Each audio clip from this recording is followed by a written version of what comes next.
are the one. Jesus, Jesus, you are the way. Jesus, Jesus, you are my only hope. Jesus, Jesus, you are the one. Jesus, Jesus, you are the way. Jesus, Jesus, you are my only hope.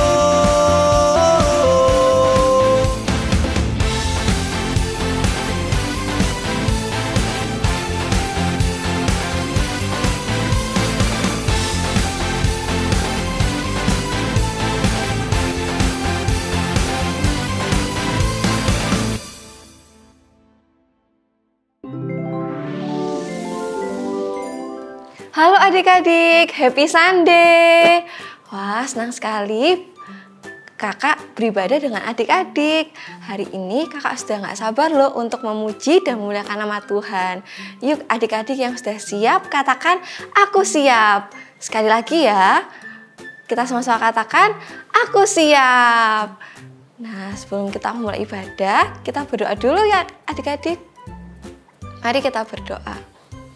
Di dalam nama Tuhan Yesus, terima kasih Tuhan untuk hari ini.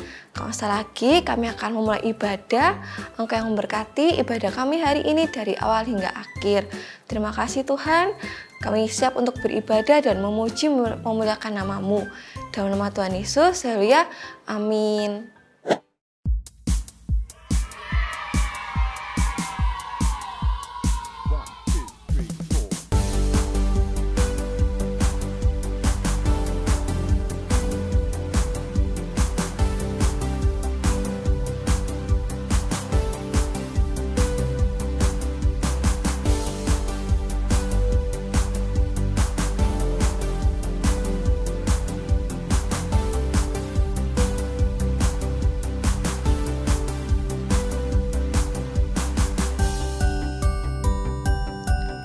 Masuk gerbang kudus-Mu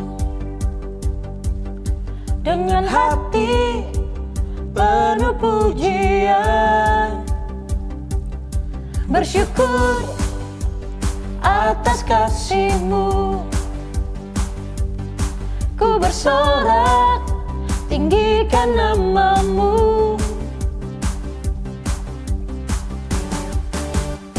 Ku memuji, ku bernyanyi, Yesus, Yesus, Kaulah satu-satunya alasan untuk ku hidup. Segenap hatiku berikan hanya pada satu, padamu Yesus.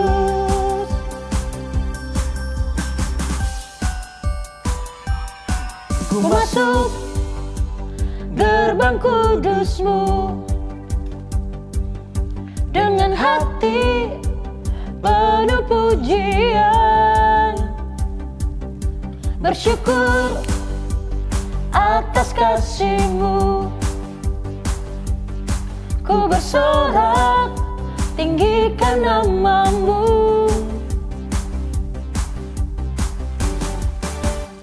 Ku memuji, ku bernyanyi, Yesus, Yesus, Kaulah satu-satunya alasan untuk ku hidup. Segenap hatiku berikan hanya pada satu, padamu Yesus.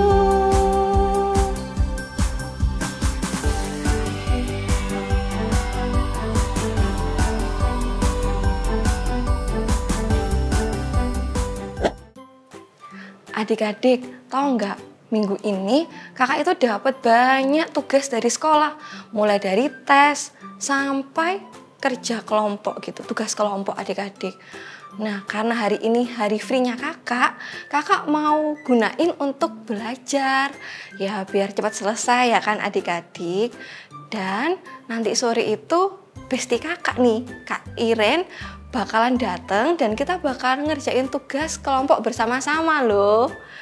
Wah, so adik-adik temanin kakak yuk untuk ngerjain tugas. Tapi sebentar ya adik-adik, ada telepon masuk nih. Halo Iren. Hai Kak. Iya Iren, kenapa nih? Nanti sore jadi kan?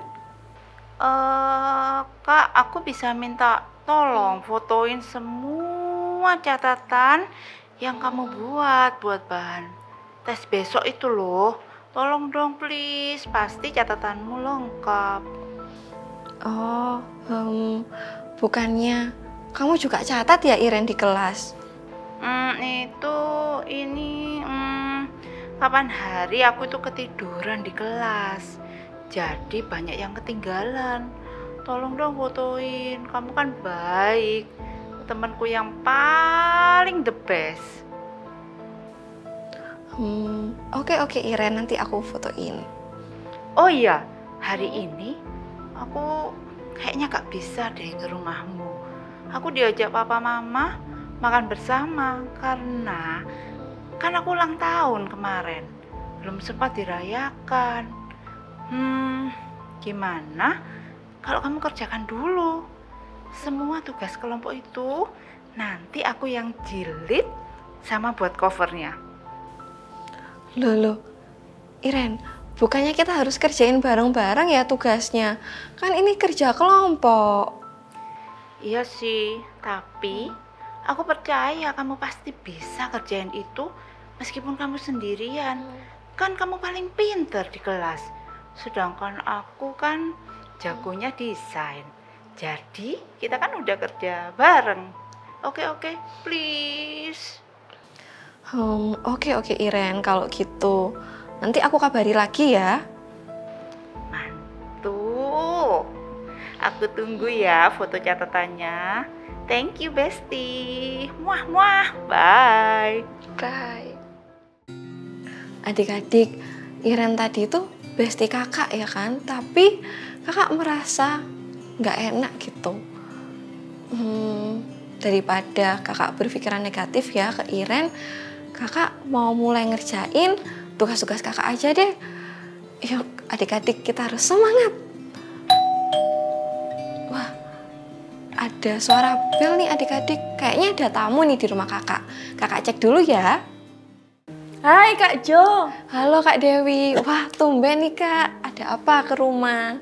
Iya nih, aku bawa oleh-oleh buat mamamu Kak. Wah, terima kasih ya Kak oleh-olehnya. Tapi kebetulan Papa sama Mama lagi keluar Kak. Mungkin sebentar lagi pulang. Oh gitu. Ya udah deh, nggak apa-apa. By the way, Kak Jo apa kabar? Puji Tuhan baik sih Kak. Gimana kalau kita ngobrolnya di dalam aja Kak? Masuk yuk. Boleh, yuk. Yuk Kak. Duduk Kak. Oke, thank you. So, kamu lagi ngapain nih Kak Jo? Wah, kebetulan Kak Dewi datang. Jadi gini Kak, aku mau cerita ya Kak. Jadi aku kan punya bestie Kak. Nah ya, kita sering bermain bersama, terus kerja kelompok bersama gitu Kak. Tapi akhir-akhir ini tuh aku merasa nggak enak Kak sama bestieku ini. Karena dia itu mulai sering pinjam catatanku Kak. Karena dia sering ketiduran di kelas. Terus kalau kita ada kerja kelompok bersama ya Kak, aku yang lebih banyak ngerjainnya Kak. Gitu sih Kak, jujur aku tuh merasa dimanfaatkan gitu Kak sama bestieku ini. Kalau menurut Kak Dewi, aku harus gimana ya Kak? Aku tahu sih perasaanmu Kak Jo. Dari cerita Kak Johanna tadi, aku mengambil kesimpulan kalau teman kakak itu bukanlah teman yang baik. Karena teman yang baik itu adalah teman yang tulus dalam berteman. Gak memanfaatkan atau mengambil keuntungan dari Kak Johanna. Nah Kak Dewi, aku tuh juga merasa seperti itu sih Kak. Oke, gini deh.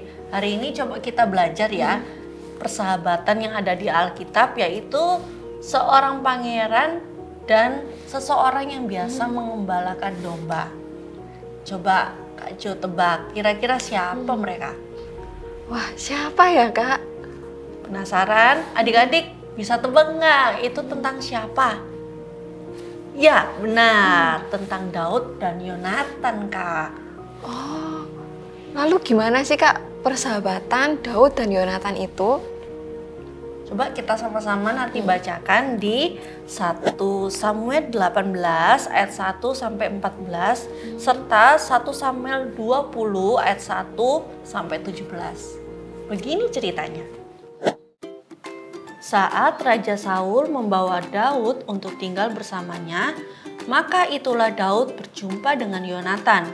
Maka berpadulah jiwa Yonatan dengan jiwa Daud.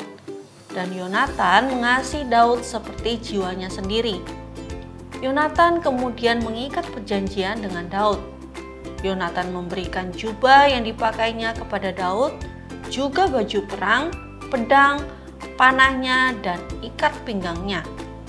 Daud diangkat menjadi kepala prajurit dan Tuhan membuatnya berhasil kemanapun ia maju berperang. Tetapi suatu kali ketika Daud kembali sesudah mengalahkan orang Filistin itu, keluarlah orang-orang perempuan dari segala kota Israel menyongsong Raja Saul sambil menyanyi dan menari-nari dengan memukul rebana, dengan bersukaria dan dengan membunyikan gerincing. Sambil menyanyi berbalas-balasan katanya, Saul mengalahkan beribu-ribu musuh, tetapi Daud berlaksa-laksa. Maka bangkitlah amarah Saul dengan sangat.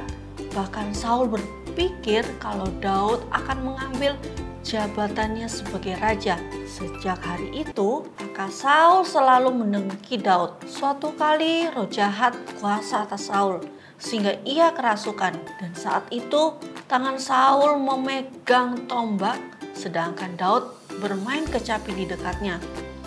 Lalu Saul melemparkan tombak itu karena pikirnya, baiklah, aku menancapkan Daud ke dinding.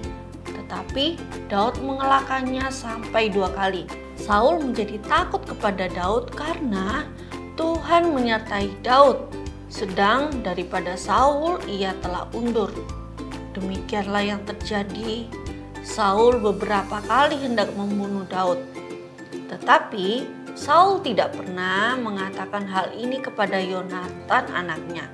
Karena Saul tahu kalau Yonatan bersahabat dan sangat mengasihi Daud. Setelah Yonatan mengetahui semua ini, dia berjanji kepada Daud, apapun kehendak hatimu, aku akan melakukannya bagimu. Kemudian Daud dan Yonatan mencari tahu bagaimana respon Saul saat Daud tidak ikut makan bersama-sama dengan mereka.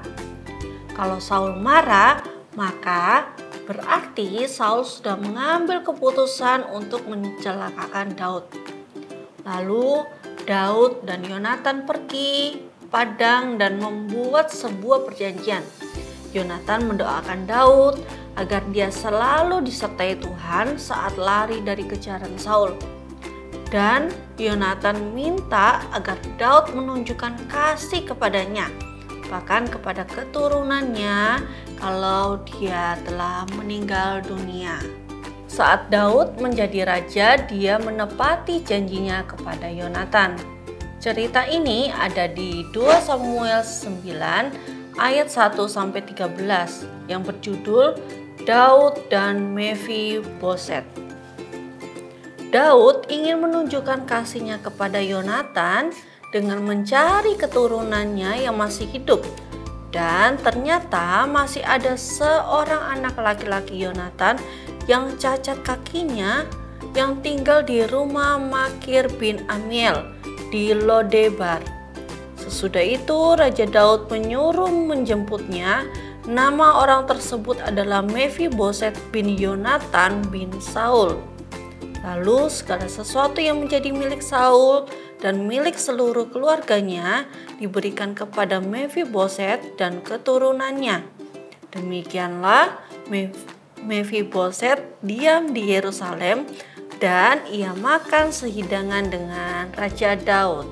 Seperti di Amsal 17 ayat 17 mengatakan, seorang sahabat menaruh kasih di setiap waktu dan menjadi seorang saudara di dalam kesukaran. So, kita mau menerima sahabat-sahabat kita bukan hanya saat keadaan menyenangkan, tapi saat di dalam kesukaran, kita juga harus menjadi saudara bagi setiap sahabat-sahabat kita. Tapi Kak, gimana sih caranya supaya kita juga memiliki persahabatan seperti Daud dan Yonatan? Bisa dong, ada 2 caranya. Begini caranya. Poin yang pertama, minta Tuhan. Di Matius 7 ayat 7 mengatakan, mintalah maka akan diberikan kepadamu. Carilah maka kamu akan mendapat. Ketoklah maka pintu akan dibukakan bagimu. Benar. Jadi di saat kita pengen jadi sahabat yang baik ataupun kita ingin punya teman-teman yang baik, kita pertama-tama harus minta dulu sama Tuhan. Kita berdoa sungguh-sungguh supaya Tuhan bisa membimbing setiap kita untuk berteman kepada semua orang, dan saat itu juga Tuhan akan membimbing kita juga kepada siapa yang kita harus bersahabat. Nah, untuk mencari teman-teman tersebut itu harus di tempat yang tepat, misalnya di sekolah ataupun di ibadah Next Gen Kids. Poin yang kedua, mulai dari kita, seperti di Matius 7 ayat 12 mengatakan, segala sesuatu yang kamu kehendaki supaya orang perbuat kepadamu, perbuatlah juga kepada mereka. Yes, benar, saat kita ingin punya seorang sahabat yang baik, yang sabar, yang suka menolong, yang gak pelit. Nah, tentu dari kita pun, kita juga harus terlebih dahulu menjadi seseorang yang baik, suka menolong, gak pelit, dan jujur. Jadi, apapun yang kita pengenin, kita juga harus melakukan itu juga kepada mereka. Seperti cerita tadi yang kakak sampaikan, yaitu tentang Daud dan Yonatan. Bahkan persahabatan mereka, perjanjian mereka itu masih dilakukan loh sampai salah satu dari mereka itu meninggal. Sehingga pada suatu hari Daud bertemu dengan Mephiboset, anaknya Yonatan, dan dia mengajak untuk Mephiboset tinggal di Yerusalem, dan juga mereka satu hidangan untuk makan bersama-sama.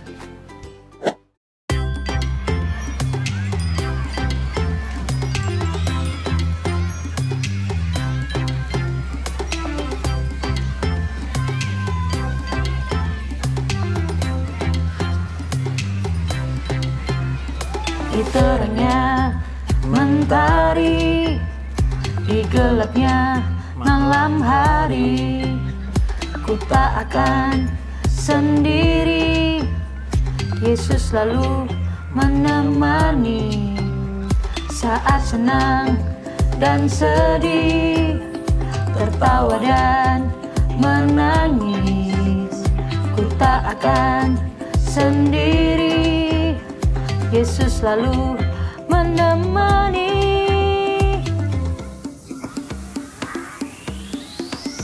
Yesus, Yesus setia, besar-besar kasih-Nya, takkan berubah sampai selamanya.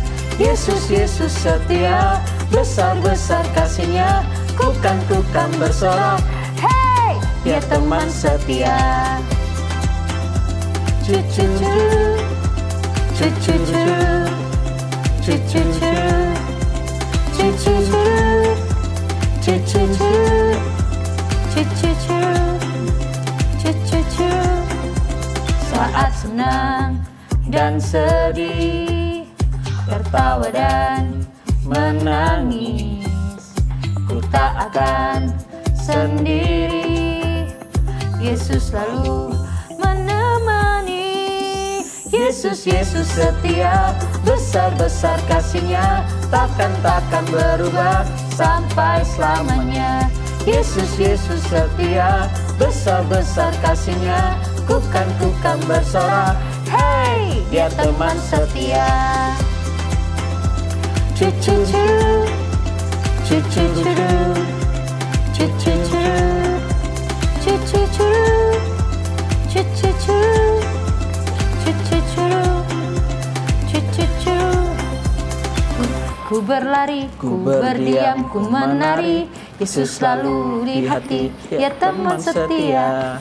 Ku berjalan, ku berlari, ku berdiam, ku menari. Yesus selalu di hati, ya teman setia. Yesus, Yesus setia, besar-besar kasih-Nya, takkan berubah sampai selamanya. Yesus, Yesus setia, besar-besar kasih-Nya, ku kan bersorak. Hey, Dia teman setia. Yesus, Yesus setia, besar-besar kasih-Nya, takkan berubah sampai selamanya. Yesus, Yesus setia, besar-besar kasih-Nya, ku kan bersorak. Hey, Dia teman setia. Adik-adik, so apa yang kalian kehendaki supaya sahabat kalian melakukannya itu juga kepada kalian, kalian juga harus berbuat demikian kepada mereka ya. Iya Kak, yuk adik-adik kita jadikan dirimu seorang sahabat untuk orang lain seperti yang kamu ingini. Betul banget. Yuk sama-sama dengan kakak kita katakan best friend forever. Sekali lagi ya, sambil gerakan loh. 1, 2, 3. Best friend forever. Nah Kak Dewi, yuk kita hafalkan ayat tadi Kak. Di Amsal pasal 17 ayat yang ke-17. Seorang sahabat menaruh kasih setiap waktu dan menjadi saudara dalam kesukaran. Kak Dewi, gimana ya cara aku ngobrol sama Iren Kak? Soalnya aku takut Kak, nanti kita nggak bisa berteman lagi. Jangan takut Kak Jo. Pertama-tama yang harus Kak Jo lakukan adalah berdoa kepada Tuhan Yesus, supaya Tuhan Yesus memberikan hikmat kepada kakak untuk berkata-kata yang baik kepada Iren. Oke Kak. Mungkin bisa minta tolong nih Kak Dewi untuk pimpin dalam doa Kak. Boleh? Yuk adik-adik kita doa bersama ya. Tuhan Yesus, kami Tuhan mau menjadi sahabat-sahabat yang baik bagi sahabat kami. Tentunya Tuhan, kami minta pertolongan dari Tuhan Yesus supaya kami bisa menjadi diri kami sendiri Tuhan dan menerima sahabat kita di saat suka dan duka Tuhan. Terima kasih ya Bapak, biarlah pertemanan kami dimanapun itu kami berada, kami memiliki pertemanan yang sehat, pertemanan yang benar Tuhan.